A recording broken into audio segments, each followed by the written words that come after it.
आइए तो दोस्तों, आज हम लोग एक नया चैप्टर कॉस्टिंग में पढ़ने जा रहे हैं जिसका नाम है reconciliation of costing and financial profit.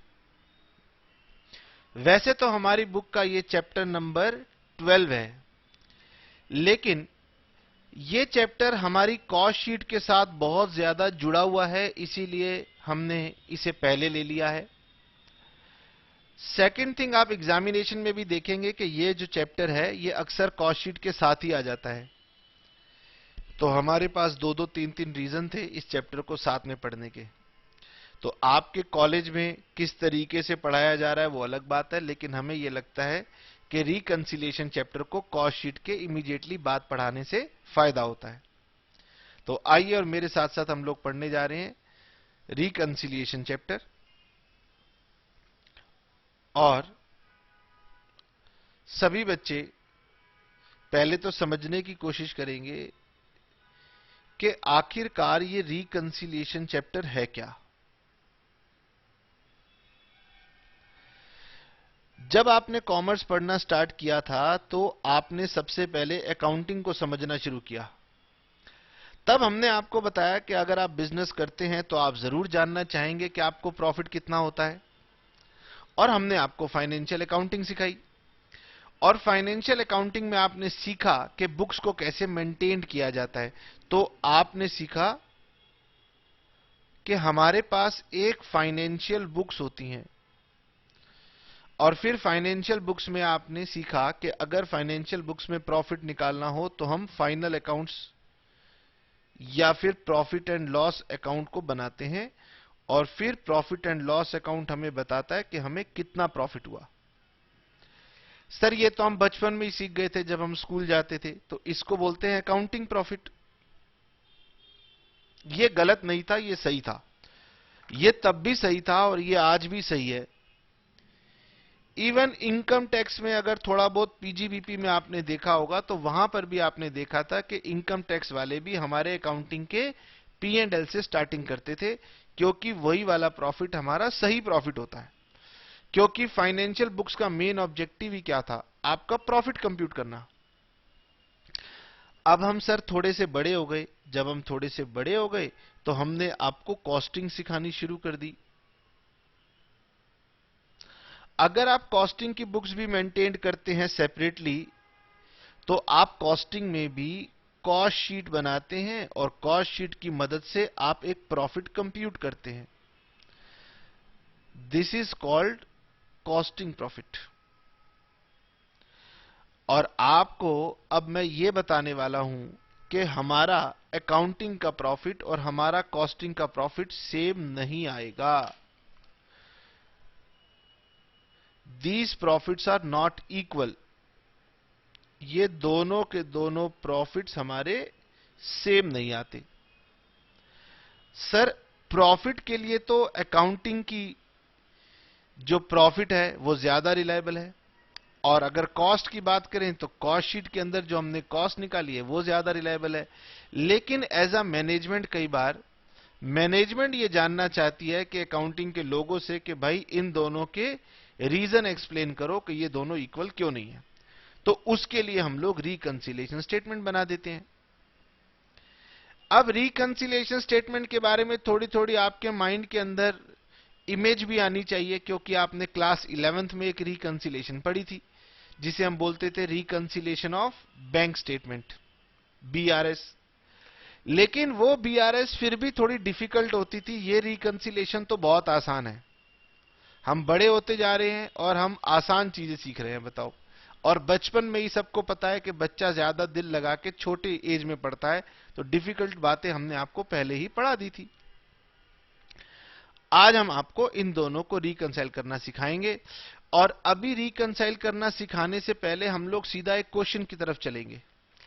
जब आप क्वेश्चन बनाएंगे, आपके सामने फिगर्स आएंगी, तो आपको और भी ज्यादा क्लैरिटी से समझ में आएगा, ऐसा मेरा मानना है। इसीलिए मैं सीधा सीधा सबसे पहले बुक का एक क्वेश्चन आपके साथ डिस्कस करने जा रहा हूं। और मुझे मिला है बुक का क्वेश्चन नंबर 9। ये हमारा चैप्टर नंबर 12 है बुक में, BCom honours book chapter number 12 question number 9। Book का नाम महेश्वरी मित्तल, पेज नंबर मेरे एडिशन का है 610। अभी दिखाते हैं आपको क्वेश्चन। हाँ जी, क्वेश्चन कह रहा है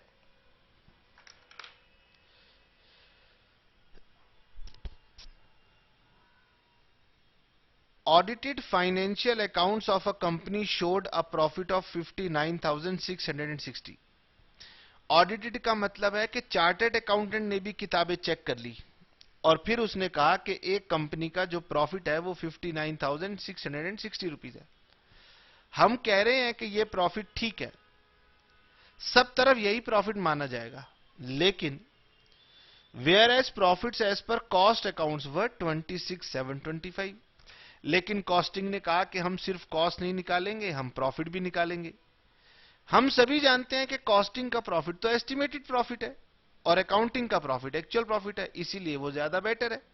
लेकिन मैनेजमेंट कह रही है कि अगर आपने कॉस्टिंग में भी प्रॉफिट निकाला है तो एक काम कर दो, from the following information provided you are required to prepare reconciliation statement clearly bringing out the reason for differences between the two figures.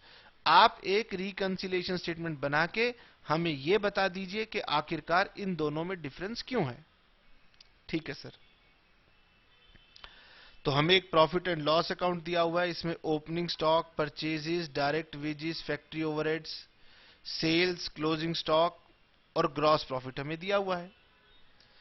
ठीक है सर, एकदम सिंपल सा क्वेश्चन है। ये तो हुआ हमारा सिर्फ ट्रेडिंग वाला हिस्सा। आगे देखते हैं। आगे लिखा हुआ है कि एडमिनिस्ट्रेटिव ओवरहेड्स थे 98,000, सेलिंग ओवरहेड्स थे 134,340 और ये हमारा नेट प्रॉफिट था। ये ग्रॉस प्रॉफिट पीछे से कैरी फॉरवर्ड हुआ, ये डिविडेंड रिसीव हुआ। नाउ कॉस्टिंग रिकॉर्ड शो कि closing stock balance was 7,95,400। Direct wages absorbed during the year वर 2,18,800। इतना तो कॉस्ट शीट बना के सभी बच्चे ये बात समझ चुके हैं कि कॉस्टिंग बेसिकली एस्टिमेशन पर एडवांस में काम करती है। और कॉस्टिंग में क्या किया जाता है, हम पहले से ही प्री डिटरमिन्ड रेट के अकॉर्डिंगली अपने खर्चों को चार्ज करते हैं। फॉर एग्जाम्पल, कोई मुझे अगर ऑर्डर दे दे, सपोज कि सर आप ऐसी 1000 शर्ट्स हमें सप्लाई करेंगे तो बताइए क्या रेट चार्ज करेंगे। तो मुझे प्रोडक्शन करने से पहले उन्हें कोटेशन बना के देनी है। तो सबसे पहले मैं इसमें चेक करूंगा कि मटेरियल कितना लगेगा। तो मैं फोन करूंगा अपने सप्लायर को। थोड़ी देर के लिए अगर हम ये मान लें कि एक शर्ट बनाने में 2 मीटर क्लॉथ लगेगा, तो इसका मतलब हुआ 1000 शर्ट बनाने के लिए मुझे 2000 मीटर कपड़ा चाहिए। मैंने अपने सप्लायर से पूछा कि बताइए 2000 मीटर कपड़ा कितने का मिलेगा। उसने मुझे रेट बता दिया कि 50 रुपीज पर मीटर आपको दूंगा। तो मैंने जब अपनी एस्टिमेटेड कॉस्ट शीट बनाई तो डायरेक्ट मटेरियल लगाया 50 रुपीज पर मीटर। ये तो एस्टिमेटेड बात हो गई। अब बताइए जब मैं परचेज करूंगा तो मुझे कितने का मिलेगा, वो 50 रुपीज का ही मिलेगा। यानी कि डायरेक्ट मटेरियल कॉस्ट में, एक्चुअल कॉस्ट में और एस्टिमेटेड कॉस्ट में डिफरेंस नहीं होता, वो इजीली पता लग जाता है। जिस रेट पर पता लगता है उसी रेट पर हमें एक्चुअली में मिलता भी है।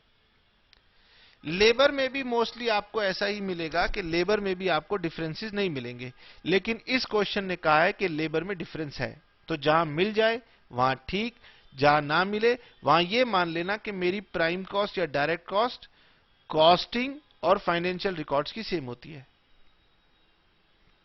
उसके बाद आती है ओवरहेड्स की बारी, और ओवरहेड्स कभी भी एग्जैक्टली एस्टिमेट नहीं हो सकते। तो उनका जो हम प्री डिटरमिन्ड रेट कैलकुलेट करते हैं उसे हम बोलते हैं एब्जॉर्ब्ड, रिकवर्ड या चार्ज्ड। ये हमारे एक्चुअल से हमेशा डिफरेंस होगा। तो ये डिफरेंट होगा हमारे उससे। तो फैक्ट्री ओवरहेड्स ये एब्जॉर्ब्ड दिए हुए हैं, एडमिनिस्ट्रेटिव ओवरहेड्स एब्जॉर्ब्ड अलग रेट दिया हुआ है और सेलिंग ओवरहेड्स एब्जॉर्ब्ड अलग रेट दिया हुआ है। और आप देख सकते हैं कि आपके एग्जामिनेशन का ये क्वेश्चन है, हम लोग इसे करने जा रहे हैं। तो हमारे सामने तो पी एंड एल बना के दिया गया है और हम थैंक्स कह रहे हैं एग्जामिनर को कि आपने मेरा टाइम बचा दिया, कि आपने पी एंड एल बना के दे दिया। अगर नहीं दिया होता तो सबसे पहले तो मैं अकाउंटिंग का पी एंड एल बनाता। सर क्वेश्चन में प्रॉफिट तो ऊपर दिया हुआ था, तो मुझे प्रॉफिट नहीं पूरा पी एंड एल चाहिए। तो सबसे पहले स्टेप नंबर 1, क्या पी एंड एल अवेलेबल है? यस, तो पी एंड एल तो अवेलेबल है। पॉइंट नंबर 2, क्या कॉस्ट शीट अवेलेबल है? नहीं सर। एग्जामिनर कहता है कि कॉस्ट शीट तो आप बनानी जानते हो, आप कॉस्ट शीट बना लो। मैं कहूंगा आगे से मुझे तो पी एंड एल भी बनाना आता है, पी एंड एल भी मत देना। तो घबराना मत, आगे क्वेश्चन में अगर पी एंड एल नहीं मिलेगा बना लेंगे, लेकिन इस क्वेश्चन में हम सबसे पहले क्या बनाएंगे? Cost sheet. अगर बच्चे चाहें तो वो वीडियो को रोक करके खुद कॉस्ट शीट बना सकते हैं, क्योंकि उन्हें बनानी आती है। लेकिन फिर भी कुछ बच्चे ऐसे होते हैं, वो कहते हैं कि सर पहला क्वेश्चन हम कभी भी खुद नहीं करते, हम पहले क्वेश्चन में टीचर को ऑब्जर्व करते हैं और फिर दूसरा हम बनाते हैं। मैंने कहा चलो कोई बात नहीं, ऐसे बच्चों के लिए मैं बना देता हूं। ये लीजिए, ज्यादा बड़ी कॉस्ट शीट बननी नहीं है तो मुझे भी क्या दिक्कत है, लो मैं बना देता हूं।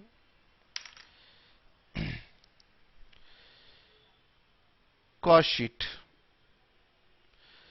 इस क्वेश्चन के अंदर यूनिट्स की इंफॉर्मेशन गिवन नहीं है और आगे से यूनिट्स की इंफॉर्मेशन आपको मिलेगी।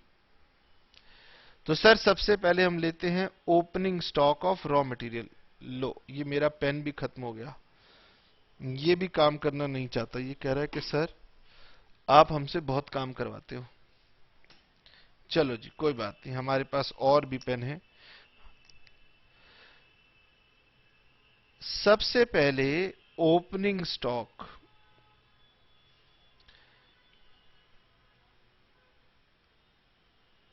क्वेश्चन में ओपनिंग स्टॉक हमें दिया हुआ है 24,70,000। एडिशनल इंफॉर्मेशन में कॉस्टिंग के अंदर तो हमें अलग से स्टॉक दिया नहीं था, तो इसीलिए हमने सेम वैल्यू वहां से ले ली। ठीक है सर। उसके बाद हमने इसमें ऐड कर ली परचेजेस, और हमें परचेजेस की वैल्यू दी हुई है 8,20,000। इसमें से हमने लेस कर दिया क्लोजिंग स्टॉक, और क्लोजिंग स्टॉक की वैल्यू मुझे एडिशनल इंफॉर्मेशन में गिवन थी 7,95,400। सर ये क्या बात हुई भला? जो इंफॉर्मेशन आपको नहीं दी होती वो आप अकाउंट्स वाली ले लेते हो, ऐसे ही करना है। जो इंफॉर्मेशन नहीं दी होगी वो मैं हमेशा फाइनेंशियल वाली ले लूंगा, यही तो कंसेप्ट है। ठीक है, तो सर इससे हमें मिल गया रॉ मटेरियल कंज्यूम्ड। चलिए कैलकुलेट करते हैं, what is my raw material consume. 24,70,000 plus 8,20,000 minus 7,95,400। तो my raw material consumed is 24,94,600। अब इसमें ऐड करना है डायरेक्ट वेजेस। इससे कोई फर्क नहीं पड़ता कि क्वेश्चन ने लिख दिया डायरेक्ट वेजेस एब्जॉर्ब्ड। हमारी कॉस्ट शीट में जो भी खर्चा डाला जाता है उसका मतलब ही होता है एब्जॉर्ब्ड, उसका मतलब होता है रिकवर्ड, उसका मतलब होता है चार्ज। तो उसमें कोई भी डिफरेंस की बात नहीं है।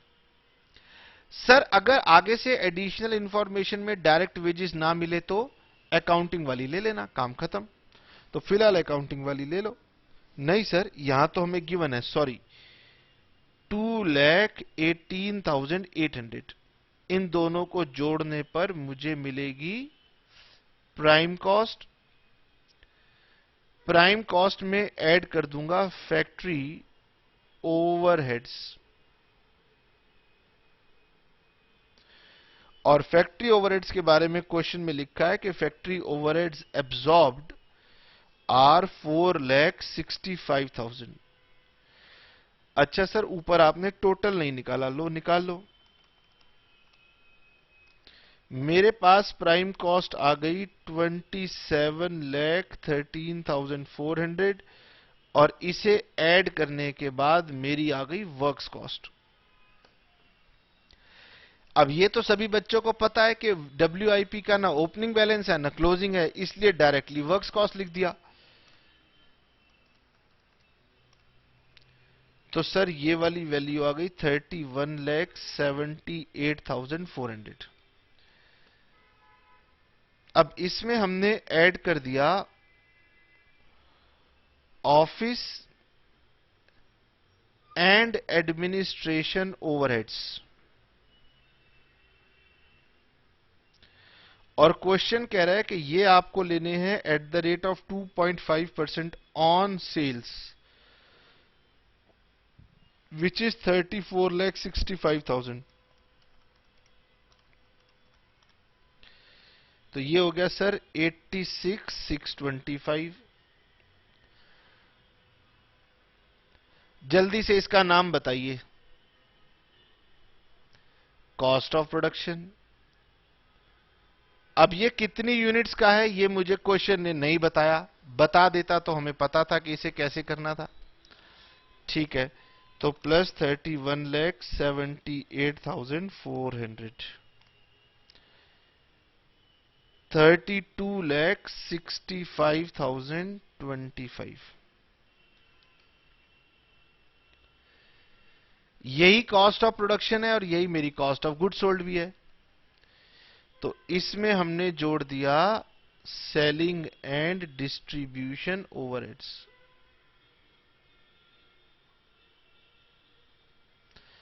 विच इज 5% ऑफ सेल वैल्यू। 34,65,000 का 5% 1,73,250।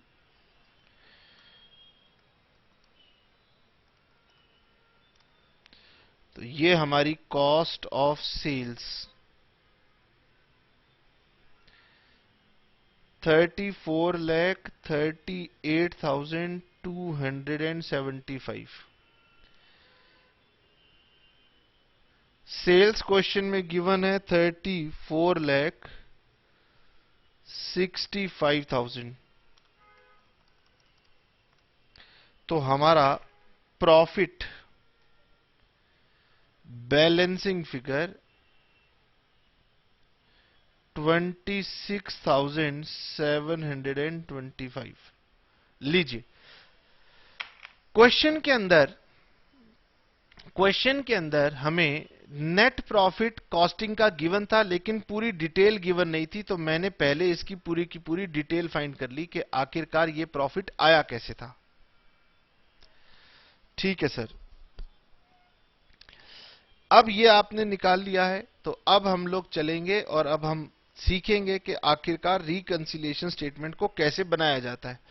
और इसे बनाने के लिए हम एक एक आइटम को कंपेयर करेंगे।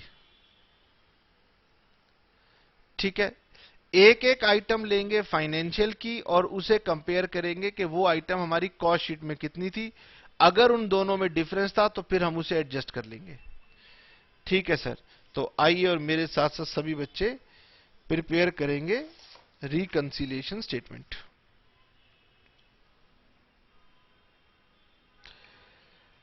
अब रिकंसिलिएशन स्टेटमेंट बनाने के लोगों के पास दो फॉर्मेट होते हैं, और हम लोग कौन सा फॉर्मेट लेंगे? हम वो फॉर्मेट लेंगे जो हमें ज्यादा पसंद है। और ये फॉर्मेट कहता है कि आपको दो कॉलम ड्रॉ करने हैं, एक कॉलम लेना है प्लस, एक कॉलम लेना है माइनस। ठीक है सर, तो ऊपर आपने हेडिंग डालनी है reconciliation statement particulars plus and minus. अब देखिए, रिकंसिलिएशन का मतलब होता है एक प्रॉफिट को उठाइए और उसे दूसरे के साथ मिलाइए, that is called reconciliation. Sir, तो हम किससे शुरू करें? मैंने कहा अगर आप कॉस्टिंग प्रॉफिट से स्टार्ट करेंगे तो आप फाइनेंशियल प्रॉफिट तक पहुंच जाएंगे, और अगर आप उल्टा चले, फाइनेंशियल प्रॉफिट को पिक करेंगे तो आप कॉस्टिंग के प्रॉफिट तक पहुंच जाएंगे। तो सर हमें करना क्या चाहिए? तो हम ज्यादातर कॉस्टिंग के प्रॉफिट के साथ स्टार्टिंग किया करेंगे। ठीक है, हालांकि कोई हार्ड एंड फास्ट रूल नहीं है, लेकिन हम लोग क्या करते हैं, कॉस्टिंग के प्रॉफिट से स्टार्टिंग करते हैं। तो हम लेते हैं सबसे पहले profit as per cost books, या लिख सकते हैं profit as per cost records, या लिख सकते हैं profit as per cost sheet, एक ही बात है। अब अगर प्रॉफिट होगा तो प्लस में लिख देना, अगर लॉस निकल के आया हो तो माइनस में लिख देना, बस। प्रॉफिट होगा तो प्लस में, लॉस होगा तो माइनस में। अब मुझे बताइए हमारी कॉस्ट शीट में क्या निकल के आया था? सर हमारी कॉस्ट शीट में तो प्रॉफिट निकल के आया था 26,725। तो यहां लिख दीजिए 26,725। ठीक है सर। अब हम लोग अपने पी एंड एल के साथ इसका कंपैरिजन शुरू करेंगे। मुझे बताइए कि जब आपने कॉस्ट शीट बनाई थी, क्या ओपनिंग स्टॉक आपने यही सेम फिगर लिया था? Yes sir. तो यानी ये हमारा फाइनेंशियल और कॉस्टिंग दोनों का सेम था, इसकी वजह से कोई भी डिफरेंस नहीं था। जिसकी वजह से डिफरेंस नहीं था उसके लिए रिकंसिलिएशन में आपको कुछ भी नहीं करना। अब मेरे साथ बात कीजिए परचेजेस की। सर परचेजेस का भी हमने फाइनेंशियल वाला बैलेंस कॉस्ट शीट में ट्रीट किया था, इसका मतलब यहां भी कोई डिफरेंस नहीं था। ठीक है, अब आगे बढ़ जाते हैं डायरेक्ट वेजेस। डायरेक्ट वेजेस हमारी अकाउंटिंग में है 2,30,000 रुपीज। डायरेक्ट वेजेस हमने कॉस्ट शीट में कितनी चार्ज की हैं? सर ये आपने चार्ज किए हैं 2,18,800। मैंने कहा है एब्जॉर्ब्ड या चार्ज दोनों एक ही बात है। तो हमने देखा कि फाइनेंशियल में वेजेस का खर्चा ज्यादा आया, और कॉस्ट शीट में जो मैंने एस्टिमेट करके चार्ज किया था वो कम था। तो सबसे पहले मैं लिखूंगा direct wages under absorbed in costing. जब मैं एब्जॉर्ब्ड वर्ड की बात करता हूं तो एब्जॉर्ब्ड वर्ड हमने कहां सीखा है? कॉस्टिंग में सीखा है। ठीक है, तो मेरा ऊपर का प्रॉफिट था एज पर कॉस्ट बुक्स, इसलिए मैंने लिखा कि मैंने ये खर्चा कॉस्ट में अंडर एब्जॉर्ब किया। ठीक है सर। अब आप बताइए कि अगर आपने खर्चा कॉस्ट में कम डाला है तो कॉस्ट का जो आपका प्रॉफिट निकल के आया होगा वो तो ज्यादा निकल के आया होगा। ठीक है, मुझे दोनों को मिलाना है तो मेरे पास दो रास्ते हैं। पहला, मैं फाइनेंशियल वालों से कहता हूं कि देखो जी मैंने कॉस्टिंग में खर्चा कम डाला है, आप भी अपना खर्चा कम कर लो। फाइनेंशियल वाले कह रहे हैं कि हम नहीं कम करेंगे। मैंने कहा क्यों?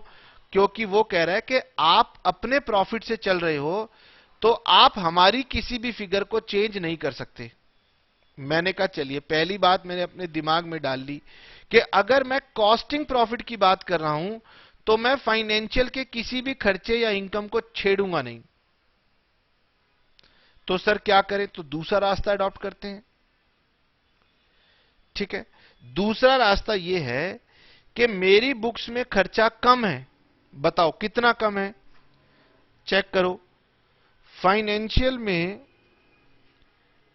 आपने कॉस्टिंग में खर्चा डाला था 2,18,800, जबकि फाइनेंशियल बुक्स में यह खर्चा था 2,30,000। तो आपका खर्चा कितना कम था? 11,200। अब सोचिए, अगर आपका कॉस्टिंग में खर्चा कम डला है 11,200, अगर ये खर्चा कॉस्टिंग के अंदर और आ जाए तो आपका कॉस्टिंग प्रॉफिट आपके फाइनेंशियल प्रॉफिट के साथ मैच कर जाएगा। तो ठीक है, अब ये कैसे आएगा? तो ये ऐसे आएगा कि आपने सोचना है कि अगर 11,200 का खर्चा कॉस्टिंग में और आएगा तो आपका कॉस्टिंग का प्रॉफिट क्या होगा, बढ़ जाएगा या कम हो जाएगा? सर, खर्चा आने से मेरा कॉस्टिंग का प्रॉफिट कम हो जाएगा 11,200। यानी हमने सोचना क्या है, बहुत सिंपल सा लॉजिक है। पहले तो आपने डिफरेंस को पकड़ना है कि आखिरकार ये डिफरेंस क्या है। अब आपको पता चलेगा कि डिफरेंस है सर 11,200, और ये आपने कॉस्टिंग में खर्चा कम डाला है। तो बताओ, कॉस्टिंग में खर्चा कम डला होगा, तो अगर ये खर्चा और डल जाए कॉस्टिंग में तो हमारे प्रॉफिट मैच कर जाएंगे। तो जैसे ही खर्चा डलेगा मेरे कॉस्टिंग का प्रॉफिट कम हो जाएगा। तो आपने इस तरीके से सोचना है। क्योंकि मैंने कॉस्टिंग की बुक्स ली है इसीलिए मैं सारी बातें इसी बेस पर करूंगा कि अगर कॉस्टिंग में खर्चा कम हो जाए, अगर कॉस्टिंग में खर्चा ज्यादा हो जाए, तो कॉस्टिंग के अंदर ही बात करता रहूंगा, मैं फाइनेंशियल पर नहीं जाऊंगा, क्योंकि मैंने स्टार्टिंग फिगर कॉस्ट बुक्स ली है। ठीक है सर, तो मुझे दोनों को कंपेयर करते हुए आगे बढ़ना है। अब आइए और मेरे साथ अगले खर्चे की तरफ चलते हैं। अगला खर्चा था फैक्ट्री ओवरहेड्स 4,05,500। ठीक है, कॉस्टिंग में देखते हैं 4,65,000। अब उल्टा हो गया, मैंने कॉस्टिंग में खर्चा ज्यादा डाला है, तो अब मैं क्या लिखूंगा? अब मैं लिखूंगा factory overheads over absorbed in costing. ठीक है, ये जो मैं रेड पेन से लिख रहा हूं ये आगे चल के आपको एग्जाम में लिखने की जरूरत नहीं है, सिर्फ आपको समझाने के लिए कि आपने खर्चा डाला है 4,65,000, जबकि अकाउंट्स में ये एक्चुअल खर्चा हुआ है 4,05,500। तो इसका मतलब बताइए क्या हुआ? 64,500 का खर्चा कॉस्टिंग में ज्यादा डाल दिया। ठीक है, तो अब अगर मैं इस खर्चे को कम कर दूं तो कॉस्टिंग का प्रॉफिट क्या होगा? बढ़ जाएगा। ठीक है ना? आपको शुरू में बातें समझनी पड़ेंगी कि मैं क्या कह रहा हूं। खर्चा अगर कॉस्ट में ज्यादा है तो आपने सोचना है कि अगर मैं इस खर्चे को कम कर दूं तो ये मेरा प्रॉफिट फाइनेंशियल के साथ मैच करता है। तो खर्चा अगर कम करूंगा कॉस्टिंग का तो मेरे कॉस्टिंग का प्रॉफिट इंक्रीज कर जाएगा। बताइए कितना इंक्रीज कर जाएगा? 64,500। यहां से बच्चे के दिमाग में दो बातें आ रही हैं। पहला कि मैं रटना शुरू कर देता हूं। अगर कोई खर्चा कॉस्टिंग में अंडर एब्जॉर्ब्ड है माइनस कर दो, कोई खर्चा ओवर एब्जॉर्ब्ड है प्लस कर दो। लेकिन मुझे पता है कि हमारे बच्चे कह रहे हैं कि भले कितनी भी परेशानी हो जाए मैं सोचूंगा कि जो डिफरेंस है खर्चे का अगर वो ठीक हो जाए तो मेरे कॉस्टिंग के प्रॉफिट पर कैसा प्रभाव पड़ेगा, उससे मैं प्लस माइनस निकाल लूंगा। हमेशा समझने में दिमाग ज्यादा लगता है, रटने में दिमाग कम लगता है। लेकिन रटने वाला बच्चा हो सकता है एग्जाम में भूल जाए और फंस जाए, समझने वाला बच्चा एग्जाम में समझ के आसानी से कर लेगा। ठीक है ना? तो अगर आपको थोड़ा सा समझने में दिक्कत हो रही हो तो 2 बार 3 बार 4 बार ट्राई करना, लेकिन रटने का प्रोविजन मत करना। ठीक है सर, दोबारा देखते हैं। अब मैं आपको मौका देता हूं। एडमिनिस्ट्रेटिव ओवरहेड्स मेरे अकाउंटिंग में है 98,000 और हमारे कॉस्टिंग के अंदर ये एडमिनिस्ट्रेटिव ओवरहेड्स हैं 86,625। तो बताओ, पहले तो मुझे बताओ कि आपके एडमिनिस्ट्रेटिव ओवरहेड्स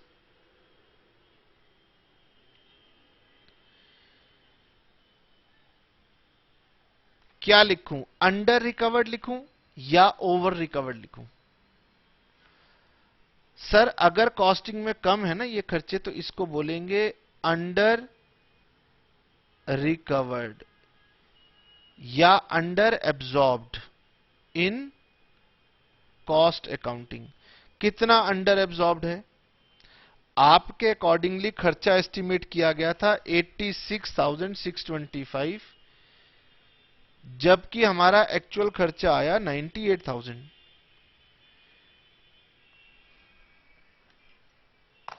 86,625 माइनस 98,000, 11,375।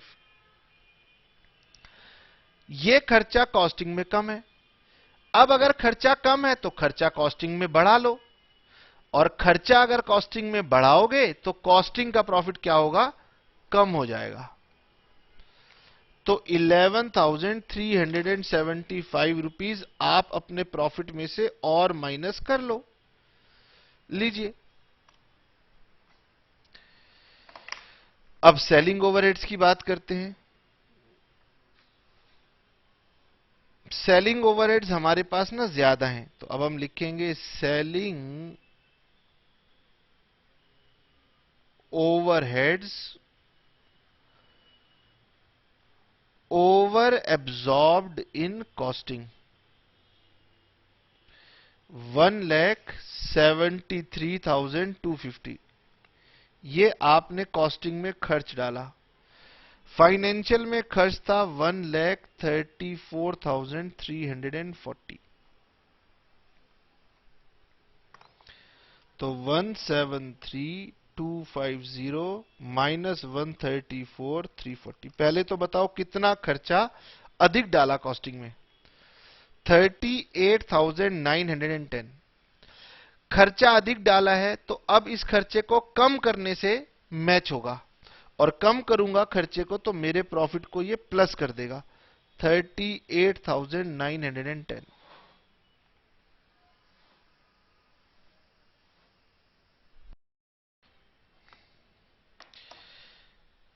ठीक है सर। अब हम लोग क्रेडिट साइड की बात करते हैं। Credit side is income side, और अगर हम इनकम साइड में देखें तो हमारे फाइनेंशियल में क्लोजिंग स्टॉक की वैल्यू है 7,50,000, जबकि हमारे कॉस्टिंग के अंदर इसकी वैल्यू है 7,95,400। तो हमारे क्लोजिंग स्टॉक की वैल्यू में डिफरेंस है। तो हम लिखेंगे क्लोजिंग स्टॉक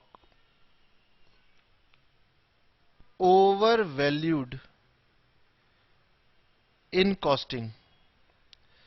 तो कॉस्टिंग में आपने क्लोजिंग स्टॉक लिया है 7,95,400, जबकि फाइनेंशियल बुक्स ने क्लोजिंग स्टॉक लिया था 7,50,000।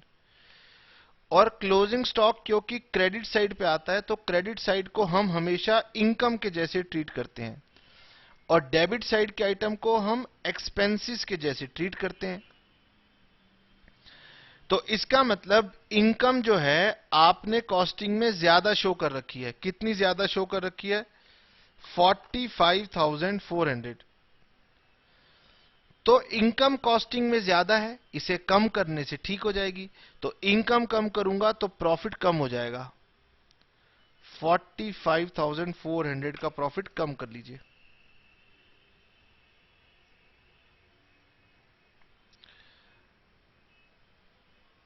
कभी खर्चों की बात होगी, कभी इनकम की बात होगी। ठीक है। उसके बाद आपने फाइनेंशियल अकाउंटिंग में प्रॉफिट दिखा रखा है। आपने फाइनेंशियल अकाउंटिंग में एक इनकम दिखा रखी है, डिविडेंड रिसीव्ड, जो कि मेरी कॉस्टिंग में नहीं थी। तो मैं लिखूंगा dividend received not shown in cost sheet. तो इनकम आपने कॉस्ट शीट में नहीं दिखाई। अगर ये इनकम कॉस्ट शीट में आ जाए तो दोनों प्रॉफिट मैच कर जाएंगे, और जब ये इनकम आएगी तो आपके प्रॉफिट में ऐड हो जाएगी। तो 2,500 यहां पर ऐड कर लीजिए। ठीक है सर, अब इन दोनों का टोटल कीजिए। 26,725 प्लस 64,500 प्लस 38,910 प्लस 2,500, यानी ये टोटल आ रहा है प्लस का 1,32,635, माइनस का 11,200, 11,375 और 45,400, 67,975। अब आप क्या लिखेंगे? अगर आपने स्टार्टिंग की थी कॉस्ट बुक से, तो आपका जो फाइनल आंसर आएगा वो कहलाएगा profit as per financial books.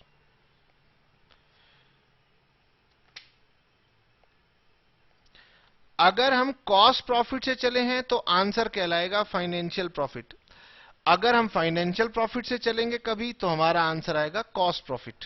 ठीक है, तो ये नीचे बुक्स बदल जाएंगी। ठीक है सर, तो अब देखिए कितना डिफरेंस आया। 1,32,635।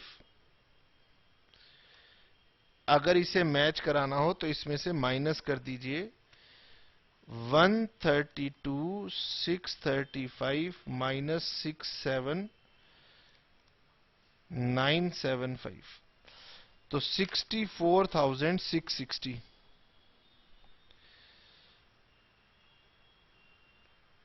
और हमारा आंसर मैच नहीं किया, हमारा आंसर आना चाहिए था 59,660। इसका मतलब हमने 5,000 रुपीज की कहीं मिस्टेक की है। अब हमें देखना होगा कि हमने कहां पर 5,000 की मिस्टेक कर दी। बच्चे कह रहे हैं कि सर मिस्टेक तो यहीं पर नजर आ रही थी, मगर आप 4,65,000 माइनस 4,05,500, 59,500, एक्चुअली में ये मिस्टेक हुई थी 59,500। तो ये टोटल मेरा चेंज हो जाएगा 26,725 प्लस 38,910 प्लस 2,500, ये टोटल आएगा 127,635, 127 और माइनस 67,975, तो आंसर आ जाएगा 59,660। अब ये कितनी अच्छी बात है बताओ कि इस चैप्टर के अंदर अगर हम गलती करेंगे तो वो भी हमें पता लग जाएगा कि हमने गलत कर दिया है। तो कितनी अच्छी बात है, बोलिए। तो आपने सबसे पहले क्या सीखा कि स्टेप नंबर 1 मुझे चाहिए अकाउंटिंग का पूरा ट्रेडिंग पीएनएल। स्टेप नंबर 2 मुझे चाहिए कॉस्ट शीट। फिर इन दोनों को कंपेयर करके हम अपना बनाते हैं रिकंसिलिएशन स्टेटमेंट। ठीक है, तो ये थोड़ा सा हमने एक कंसेप्ट सीखा है। अब हम धीरे धीरे इसके अंदर और ज्यादा गहराई में जाएंगे, लेकिन अब हम और क्वेश्चन बड़ा नहीं कर सकते हैं। एक हमने बड़ा क्वेश्चन आपको करके दिखाया, तो क्वेश्चन नंबर 9 हमने कर लिया है। अब हम देखते हैं कि हमारे पास और कौन सा एक छोटा सा क्वेश्चन है जो कि हम कर सकते हैं। आइए, तो मैं आपके साथ डिस्कस करने जा रहा हूं आपकी बुक का क्वेश्चन नंबर 2। चलिए जी, अनसॉल्व क्वेश्चन में चलते हैं और हम लोग छोटा सा क्वेश्चन करते हैं। Question number 2, question number 2 Maheshwari Mittal, page number 608। और इस क्वेश्चन में भी हम लोग बनाएंगे रिकंसिलिएशन स्टेटमेंट। और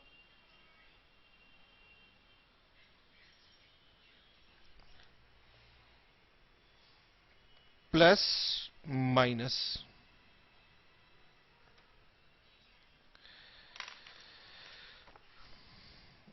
पढ़िए question. Question number 2, question number 2 कह रहा है कि net profit of a manufacturing company. थोड़ा सा फोकस ठीक नहीं है।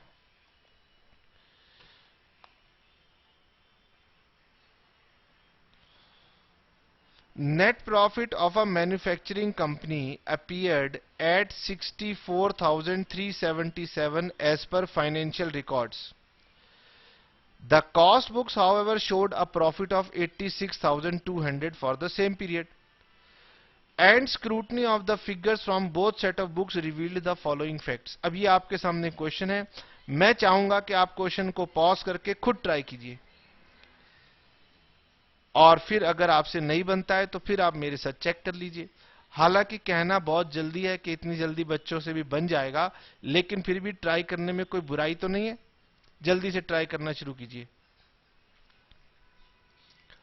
ठीक है सर, तो आप सभी के पास बुक है और मेरे साथ साथ सभी बच्चे शुरू करेंगे। तो सबसे पहले हम स्टार्टिंग फिगर लेंगे, profit as per cost books.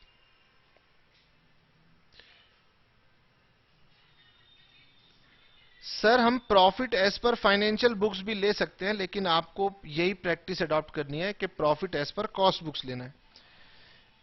Profit है तो प्लस में, लॉस हो तो माइनस में। चलिए, अब मेरा खर्चा है works overhead under recovered. Works overhead under recovered. अब मैं कैसे सोचता हूं? मैं ऐसे सोचता हूं कि अगर खर्चा कॉस्टिंग में कम है तो खर्चा कॉस्टिंग में और बढ़ाओ, 1560 का खर्चा बढ़ाओ, और अगर खर्चा बढ़ेगा तो वो प्रॉफिट को डिक्रीज करेगा, तो 1560। फिर है administrative overheads, administration overheads over recovered in costing.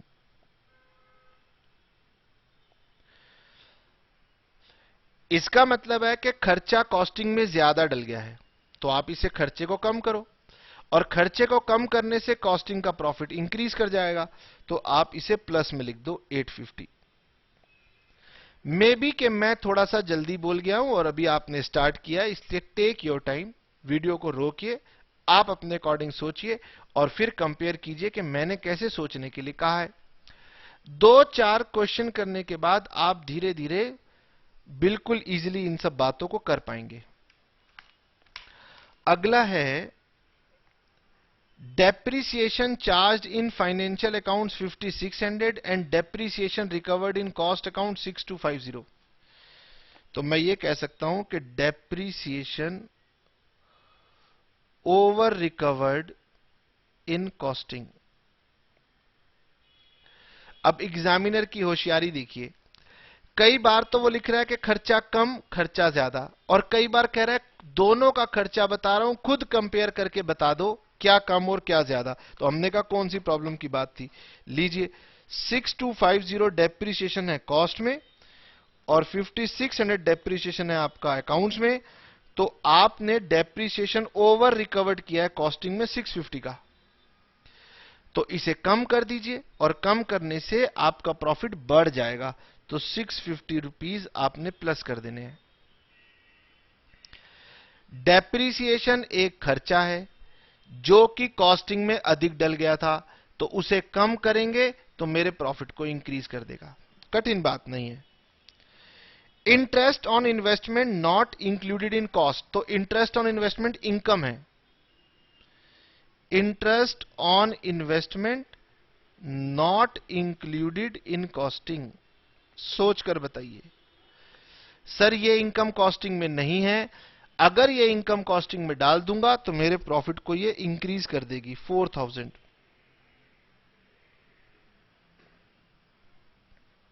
Next, loss due to obsolescence charge in financial accounts. Loss due to obsolescence charge in financial accounts.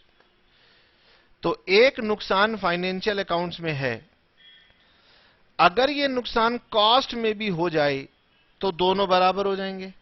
ठीक है सर, और ये लॉस जब कॉस्ट में आएगा तो ये मेरे प्रॉफिट को डिक्रीज कर देगा 2850 रुपीज। मुझे चेक करना होगा कि कहीं मैं ऊपर नीचे तो नहीं ले रहा फिगर। 1 2 3 4 5 6। ठीक है, फिर लिखा है income tax provided in financial accounts. हम सभी जानते हैं कि हम कॉस्टिंग में इनकम टैक्स नहीं लेते।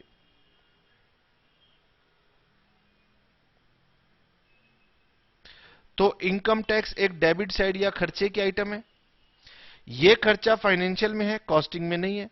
तो अगर ये खर्चा कॉस्टिंग में डाल दूं तो दोनों मैच कर जाएंगे, और ये खर्चा जब डालूंगा तो ये मेरे कॉस्टिंग प्रॉफिट को डिक्रीज कर देगा। Bank interest in financial books, बताओ क्या करूं? Bank interest in financial books, तो ये सर इनकम की आइटम है और ये इनकम कॉस्टिंग में है नहीं। अगर कॉस्टिंग में डाल दूंगा तो दोनों मैच कर जाएंगे। Stores adjustment credited in financial books. अब स्टोर्स की आपने एक एडजस्टमेंट दी है, लेकिन ये क्रेडिट हुई थी अकाउंट्स में, तो क्रेडिट का मतलब है इनकम। तो ये इनकम अगर कॉस्टिंग में डाल दूं तो दोनों मैच करेंगे। Loss due to depreciation in financial accounts, loss in financial accounts पूरा आप लिख लेना। तो ये लॉस अगर कॉस्टिंग में चार्ज करूंगा तो ये कॉस्टिंग के प्रॉफिट को डिक्रीज करेगा।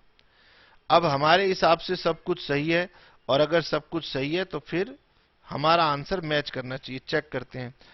86,200 plus 850 plus 650 plus 4,000 plus 375 plus 237, 92,312 minus के आइटम 1560 प्लस 2850 प्लस 20150 और प्लस 3375, 27,935।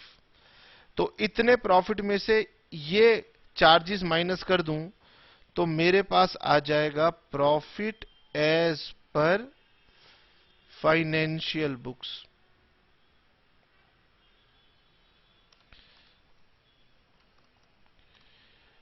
64,377, और ये बैलेंस करने का तरीका है, और आंसर हमारे पास पहले से ही अवेलेबल था और हमारा आंसर एकदम ठीक आ गया। ठीक है सर, तो ये क्वेश्चन हमने कर लिया है। तो अब हम लोग क्या करेंगे, अब हम आपको ऐसा करते हैं कि इलस्ट्रेशन में से एक आधा क्वेश्चन दे देते हैं, सो दैट आप देख करके ना आंसर मैच कर लो। या अभी हम आपको कोई भी होमवर्क ना दें, ऐसा भी हो सकता है कि हम आपको अभी होमवर्क नहीं देते हैं, एक क्लास और वेट कर लेते हैं। ठीक है सर, आप ना बहुत लिबरल होकर के पढ़ाते हो, होमवर्क देते नहीं हो। दो तो सही, हम करके तो देखें। मैंने कहा अच्छा कोई बात नहीं, दे देता हूं। तो मैं आपको अनसॉल्व क्वेश्चन में ही होमवर्क दे रहा हूं, क्वेश्चन नंबर 3 और क्वेश्चन नंबर 4।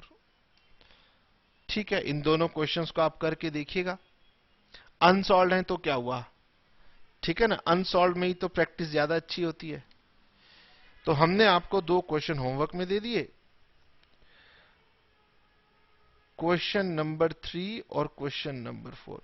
बन जाएं तो बहुत अच्छी बात है, लेकिन अगर नहीं बनते हैं तो एटलीस्ट वो जरूर रिवाइज करना जो हमने आपको आज पढ़ाया है। ठीक है सर, बाकी हम नेक्स्ट क्लास में आपके साथ डिस्कस करेंगे, और आज इतना ही। Okay, tata, bye bye, see you.